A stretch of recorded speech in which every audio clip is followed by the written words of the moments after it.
Reading from St. Matthew's Gospel. Jesus and his disciples went to Jericho, and as they were leaving, they were followed by a large crowd. A blind beggar by the name of Bartimaeus, son of Timaeus, was sitting by the road. When he heard that it was Jesus from Nazareth, he shouted, "Jesus, Son of David, have pity on me." Many people told the man to stop, but he shouted even louder, "Son of David, have pity on me." Jesus stopped and said, "Call him over." They called out to the blind man and said, "Don't be afraid, come on, he's calling for you." The man threw off his coat as he jumped up and ran to Jesus. Jesus asked, "What do you want me to do for you?" The blind man answered, "Master, I want to see." Jesus told him, "You may go. Your eyes are healed because of your faith." At once the man could see, and he went down the road with Jesus. What a mixed year we're having. We've had so much to enjoy in such a short period. We've had the Jubilee celebrations, so closely followed by Wimbledon, superb cricket, and the Commonwealth Games are to come very shortly. What I find so wonderful is the way the ordinary people turned out in their thousands to join in with the Jubilee celebrations. Possibly many at the back of the crowd could see little, but nevertheless there they were, cheering their hearts out. Sadly, other aspects of the year are not so good. I'm not going to be political, and so will draw a veil over the problems of Westminster and the rest of the world, and trust that somehow integrity will be returned to the world. I grieve for the people of Ukraine who are suffering to such an extent. The Commonwealth Games are to come, and I'm sure that the athletes will owe their success to their determination to do their utmost to deliver their best. They trained long and hard, often in very difficult circumstances, to ensure they were in peak fitness to proudly and loyally represent their countries. The stands, no doubt, will be full of cheering crowds of many nationalities supporting their competitors. Our reading today reflects both loyalty and love. In St. Matthew's Gospel, we hear again of cheering crowds in Jericho.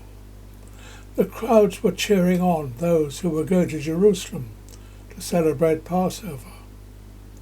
Those who could not go up to Jerusalem often made a point of turning out to cheer on those who were going and wish them Godspeed.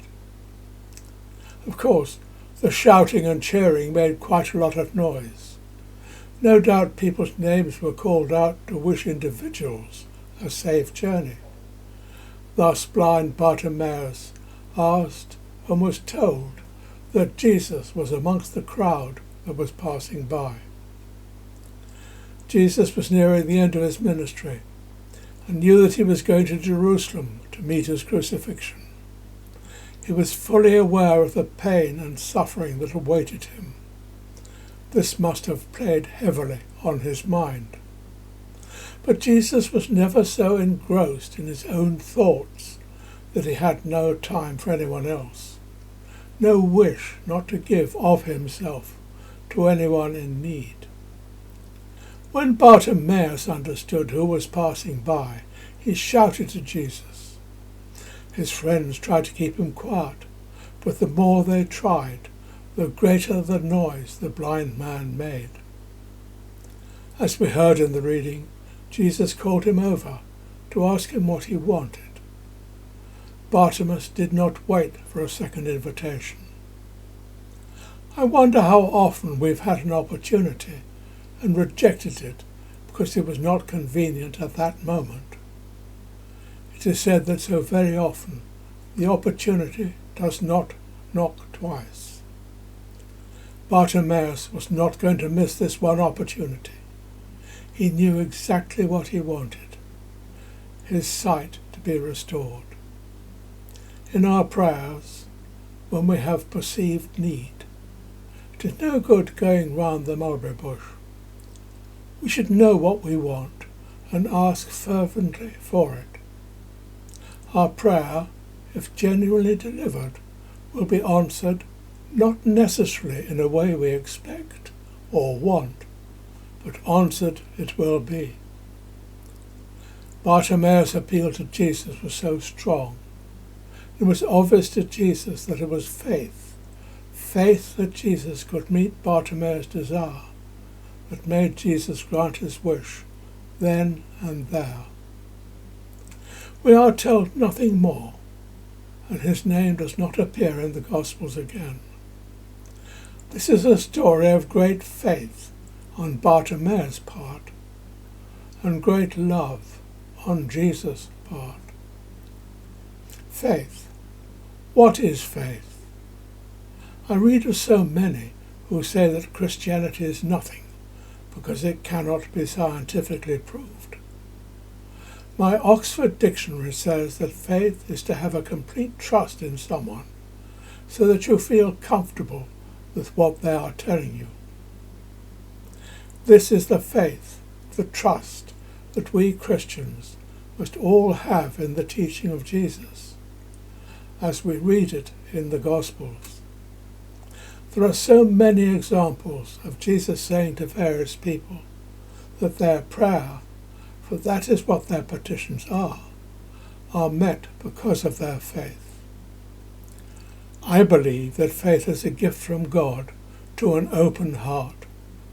A closed heart can never find faith. People often ask me how I think that God could allow such horrors as earthquakes, or wars, or mass murder to happen. I always say the natural way the earth develops is not of God's making, nor are the horrors created by man, such as the current mess in the Ukraine. The earth develops in part of the universe. Concerning man's behaviour, we've been given by God free will, and how we use this free will is up to us. I do wonder sometimes, when we see the greed, the nastiness of the world, how many of us can still carry on without having our faith severely stretched. I'm sure that our faith is only kept alive by our acceptance of the great gift of love which God pours out into all who strive to know him and follow his wishes.